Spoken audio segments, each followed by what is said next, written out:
Hello pong muli at umagang kay ganda, mapagpalang araw po sa ating lahat. Ayan, fresh na fresh wine yung lingkod.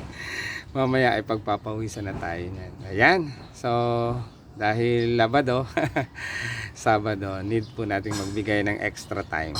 Ayan, nandito pong muli ang inyong lingkod sa isa namang pong area ng aming gulayan sa paaralan. Ayan, kung dati po lagi nyo ako nakikita sa loob ng greenhouse, sa may solanaceous na mga halaman, may mga bagin. Dito rin po tayo sa isang area pa rin. Pero mga solanaceous pa rin po ang nakatanim dyan. Ayan. Ito po makikita nyo po ang mga kamatis. Ayan. Dahil hindi pa sobrang init at maaga-aga pa po ay samantalahin natin ang pagkakataon na maglagay tayong muli. Ayan. Ano pong i-apply natin? Siyempre, sabi ko nga po, kung ang tao ay mayroong multivitamins na tinitake para maging malusog, maganda ang pangangatawan, makatulong sa paglaki, halimbawa ng mga kabataan, ito naman po, para sa mga halaman. Maglagay po tayo ng organic fertilizer. Thank you for watching and God bless us always. Diyan lang po kayo, panoorin nyo po ako hanggang sa dulo. Ayan. Sir, ang napakasipag mo ay kailangan po nating magsipag. Kailangan nating ipagpatuloy. Ayan. Tuloy lang po. Mapapagod pero hindi susuko, mapapagod, magpapahinga at itutuloy. Ayan. Good morning, mapagpalang araw. Panoorin niyo po ako hanggang sa dulo. Ito po, maglagay po tayo para tuluyan ng lumusog ang ating mga halaman. At syempre po, ayan, dapat kapag ka po malulusog, syempre makikita po natin yung resulta niyan. Siguradong magbibigay sila ng maganda at maayos na mga bunga. Thank you for watching. Ayan. Hanggat hindi pa po mainit, ayan. Sobrang init na po mamaya dito, kaya ayan. Samantalahin natin ang pagkakataon. Diyan lang po kayo at panoorin niyo po ako hanggang sa dulo. Ayan, sigurado po na meron kayong kaunting kaalaman o aral na matututunan pagdating sa paghahalaman mula sa inyong lingkod, ang Maestro Panadero. Ayan. Yan lang naman po ang nais kong iparating. Ayan, so mag-enjoy kayo sa panonood at meron kayong matututunan o meron akong maibahaging mga kaalaman. Thank you for watching. God bless us always.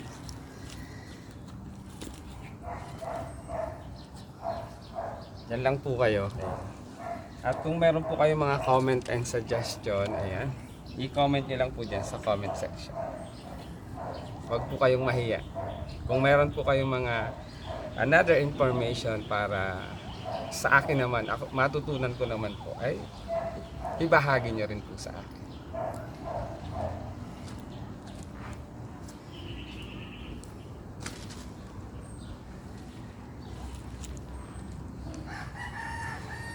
Ayan, so ito po isa pa rin pong area. Ayan, kung mapapansin nyo po, ang daming taniman.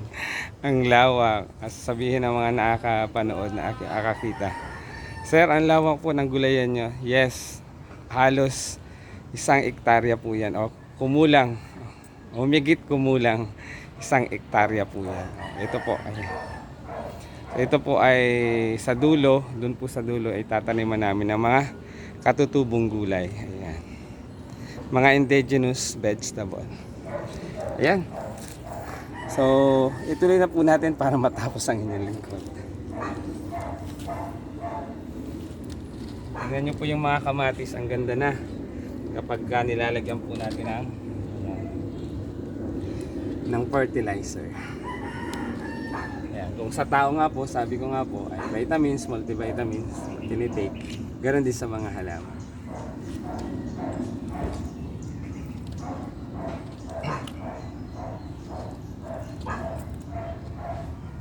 Okay, so baka po may magtanong, Sir, paano yun? Baka mapasobra, mapadami yung lagay nyo ng fertilizer. Ayan. So magandang question yan. Ayan. Tanong at sagot ko, di ba?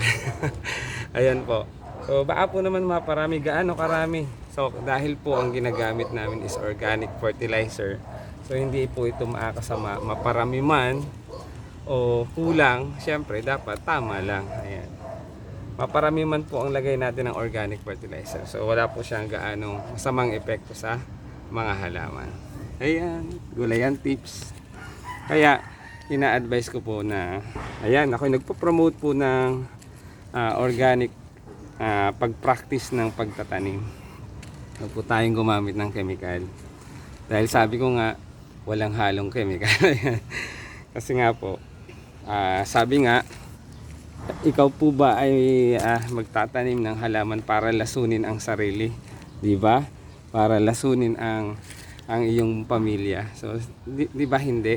Kaya pinopromote ko po ang organic farming or organic gardening. Siyempre po pagka organic tayo, ayan, walang halong chemical at hindi makakasama sa katawan. Ayan, thank you for watching. May mga informasyon na naman po kayong natutunan sa inyong lingkod. Tuloy ko lang po ito.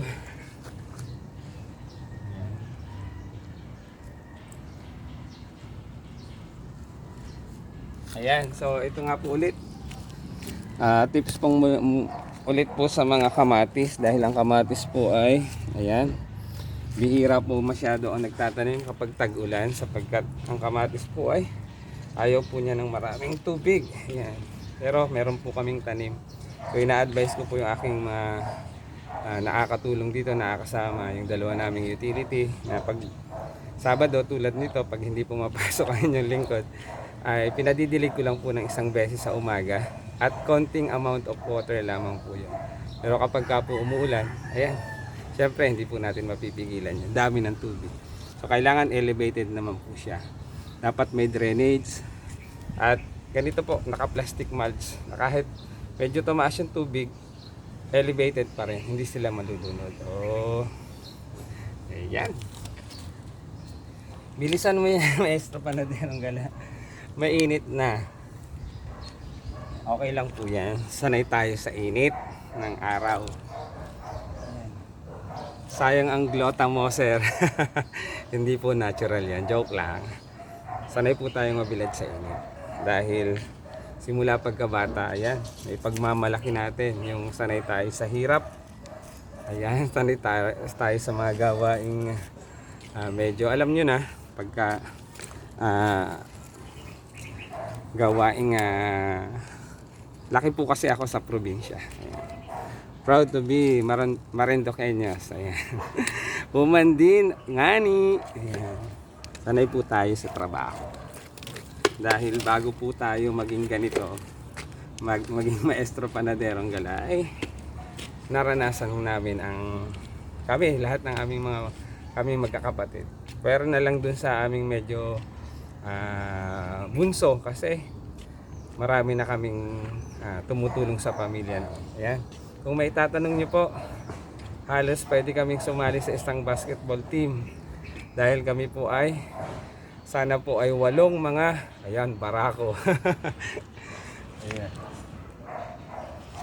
Ang inyo pong lingkod ay pangalawa sa pamilya. Ayan. Kaya nung nag-asawa ang aming panganay, ako na yung tumayong panganay.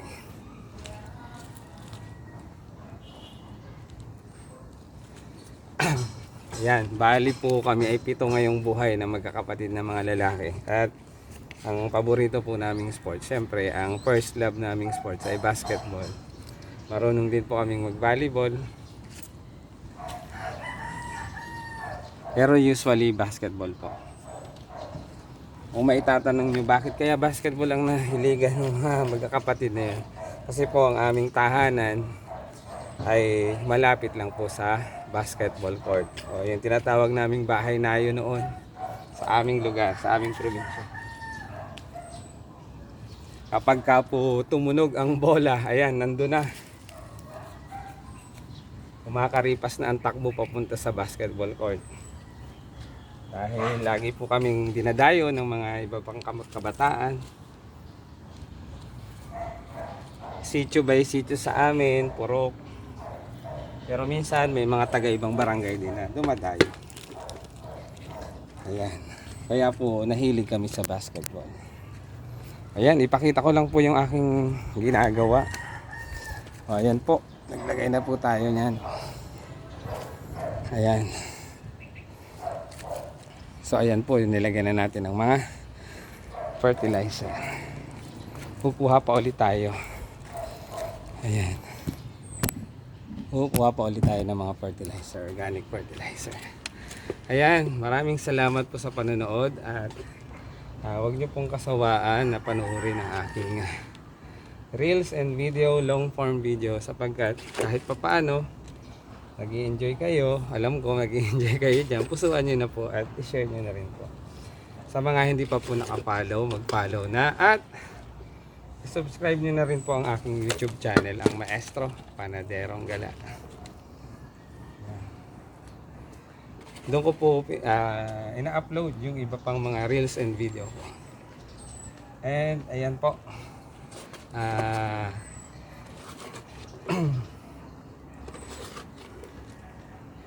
Ayan, sa mga hindi pa po na-follow, mag-follow na and i-share nyo na rin po. Kung meron po kayong mga comments and suggestions, ayan, i-comment nyo lang po dyan sa comment section. Ayan. At kung may mga information pa na nais nyong ibahagi sa akin, ibahagi nyo na rin po. I-comment nyo po dyan sa comment section. Ayan. So ituloy ko lang po ang aking ginagawa para makatapos at makarami tayo. Hanggang dun pa po yan sa dulo doon. At balak ko pong taniman o ipataniman namin ng saluyot, talino, mga katutubong gulay. Dito po ay kamatis, talong, kamatis. Then sa gitna po ay lalagyan ko siya ng maaring labanos or mustasa. Ayan, muli, ito po ang inyong lingkod, ang Maestro Panaderong Gala, nagsasabing pagpalang araw, ingat po tayo palagi, and God bless us all. Thank you for watching. God bless us. Ayan po, oh. Ayan. So kung mapapansin nyo po kung gaano kalawak ang taniman. O ayan po, tingnan nyo po yung mga kamatis pagka nilalagyan natin ng fertilizer. Ayan po yung nagiging result. Ayan o, ang lusog. Then after po yan, nakikita ko na medyo namumulaklak na. Ayan, tips pong muli. Babawasan po natin ang mga dahon. And then yung mga tumutubong suloy, ayan, suloy, ay ititrim po natin para mag-focus yung bulaklak, yung kamatis para dun sa bulaklak at mag-produce ng maraming bunga. Ayan, gulayan tips. Ipapakita ko po sa susunod na video yung mga paraan na yan. Thank you for watching and God bless us always. Tingnan nyo po kung gaano kalawak. Ayan. Bilisan mo, Maestro Panaderong Gala, para kayo ay makarami. Ayan, itutuloy ko lang po ito hanggang doon. Ito po mga kamatis. Ayan. Ito naman po mga talong or eggplant. Ayan pa po, oh. Ayan, oh, di ba? Ayan. Thank you for watching. God bless us always. Saluyot. Ayan, saluyot. Katutubong gulay po na. Oh, dito naman po tayo. Dadaan tayo dito sa isang area. Ito yung mga bagin. Nandito po ang mga patola. Patola, pipino, sigarilyas, ampalaya. Yan. So balak pa rin pong lagyan ng bluter natin dyan. Ihalo po natin. Para sama-sama sila dyan. Sabi nga sa Chowking, halo-halo. O ayan. Daan po tayo dito sa maganda nating steps. Ayan, oh. Ayan po. Sa paligid po niyan. Ayan. So pwede po kayong mag-shoot dito ng pelikula. Joke lang po. Ayan naman po sa aking kanan. Ayan po ang greenhouse natin. Ayan po, oh. Tingnan nyo po, ang ganda ng mga bulaklak. Ayan. Thank you for watching. Ayan. Ayan po yun, oh. Oh, di ba? Para kang nasa palasyo dyan. Palasyo ng mga gulay. At ito po ang aming bahay. Bahay kubo. Ayan. Overlooking ang ating mga halaman. Ayan. Ito naman po yung isa pang may mga bagin. Oh. So mamasyal tayo sa susunod kapag natapos tayo. So i-feature ko po, abangan nyo po yung iba't ibang taniman ng aming gulay sa paaralan. Thank you for watching and God bless us always. Ingat po tayo palagi at huwag natin kalimutang magpasalamat sa Panginoon. Ano man ang mga blessings na ating natatanggap, material man o hindi. Yung magandang kalusugan, napakalaking biyaya at ligtas at walang anumang sakit pagkagising mo sa umaga. Thank you Lord for all the blessings. Thank you for watching. Share na yan at mag-follow na. God bless us always.